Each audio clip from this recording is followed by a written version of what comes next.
Stadium will be rocking with about 85,000 plus screaming fans. In case you've been living in a cave for the last 2 weeks, Alabama will visit the Plains for the first time ever. But for the time being, the atmosphere is nice and quiet there at Jordan-Hare. But Phil Snow, I think that's going to change come Saturday. How about you? Well, I think the tempo will pick up a little bit tomorrow, Mark, and then by Friday it will be, well, wow. Yeah. What I want to talk about, though, is a gentleman I had the pleasure of spending the afternoon with, one of the patriarchs of Auburn football, who figured so prominently in what will happen here on Saturday, former athletic director Jeff Beard. Coach Beard and his wife Ellen live about 15 miles north of here on a beautiful farm with their favorite dog Smokey and several other pups named Snap, Crackle, and Pop, a pet goose named Louie, and a bunch of Morgan horses. I listened to marvelous stories this afternoon about Auburn's struggles to bring their big rivals here to Auburn. Georgia from Columbus in 1960. Tennessee came 10 years later. And then, Georgia Tech came 10 years later. And then Tennessee came in 1974, all under the guidance of Coach Beard.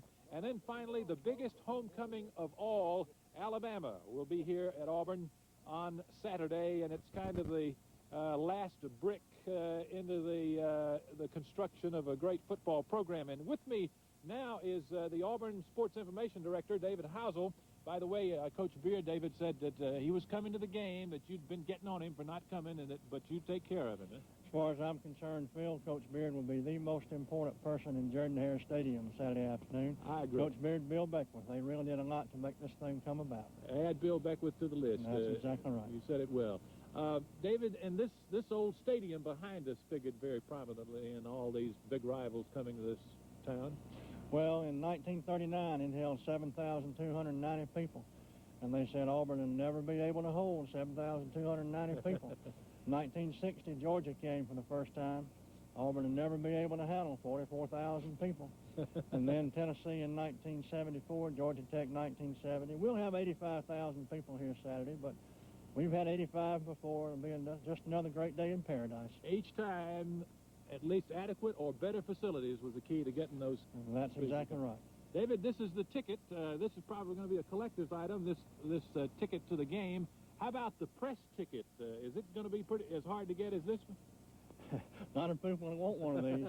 We've got people coming from Washington, New York, Chicago, L.A., all over the country coming to Auburn. And, of course, a lot of people would think they've never been here before. Yeah. But Auburn has, since Coach Dye has been here, has been a regular stop on their tour. This is just another trip in paradise for them, too. And I know you'll be a busy guy on Saturday. Win, lose, or draw, it's still paradise. Okay. That's it from Auburn, Mark. Okay, Phil, go inside and get warm. Okay. If you want to know more about that upcoming game, by the way, and I mean really get the inside scoop, if I got the spot for you. It's over in Tallahassee, but it could be anywhere, Alabama. Welcome to the East Tallahassee Cafe, or just plain old Margaret's Cafe, as they call it around here. The food's good. They serve up a mean cheeseburger, but the conversation might be even better. This is where the folks in town gather to talk about everything from international politics to the weather. And yes, they love to talk football. Year-round, it's Alabama this or Auburn that. And every year about this time, that talk heats up like a pot of coffee. Don't you think we have a better offense in Tennessee? That ball game was 8 weeks ago. Don't matter. It was played. You lost. Take my ticket. I'm going over my ticket today. I'm really going to be out for sale. The personality of this cafe reflects its owner. Margaret Chandler is an avid Auburn fan. How'd you guess? And her husband, Daisel, is just as avid an Alabama fan. And believe it or not, they've been happily married for almost 42 years. I've always been Baldwin and my husband been Alabama, so everybody hangs out in here and we just all share our thoughts, you know, on the game. I noticed he let you decorate the wind out front. You got the paws out. Yeah, I'm the boss. Only time she's a boss when I ain't around. She can put anything she wants to, but I tell you, Alabama gonna treat them like red-headed stepchildren come Saturday. One side is unofficially the Auburn side, the other the Alabama side. But the two sides do mingle, and that's when the fun starts. You know, we got 3 or 4 Bama fans in here, and that's enough to take care of this many Auburn people. We were here first, and he came in and thought he could help himself by sitting by Auburn people. So. There's a bunch of Alabama fans put the city of Tallahassee in debt, putting this cage around the bridge to keep the Alabama fans from jumping inside of the night. Ever get violent? No, it don't get violent.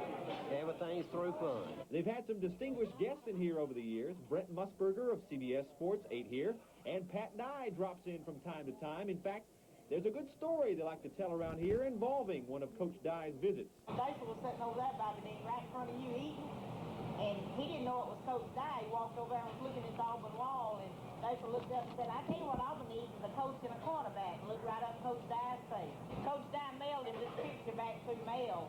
It says on there, we beat Alabama that year, and it says to the old man at the East House Cafe, thanks for their advice.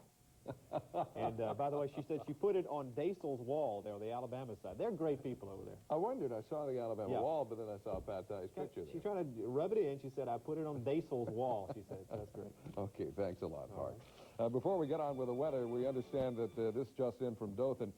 There has been an arrest made in the death.